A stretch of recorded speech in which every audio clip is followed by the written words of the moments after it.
December 27 அன்று ஐயப்பனின் மண்டல பூஜை நாள். இந்த நாளில் மாலை போட்ட ஐயப்ப பக்தர்கள் இந்த வழிபாடுகளை செய்தால் பெரும் புண்ணியம் கிடைக்கும். 41 நாள் விரதத்தை கடைபிடித்து ஐயப்ப பக்தர்கள் நிறைவு செய்யும் மிக முக்கியமான நாள்தான் மண்டல பூஜை.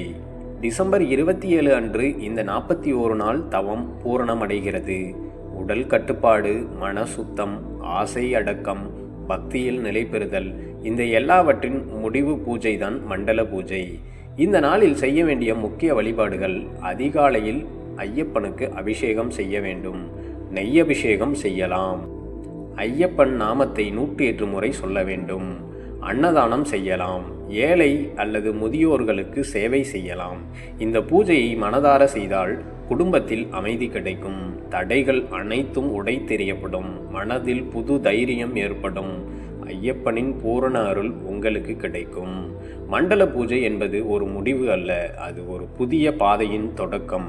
சுவாமியே சரணம் ஐயப்பா. மறக்காமல் சப்ஸ்கிரைப் செய்துவிட்டு மாலை போட்ட ஐயப்ப பக்தர்களுக்கு பகிரவும்.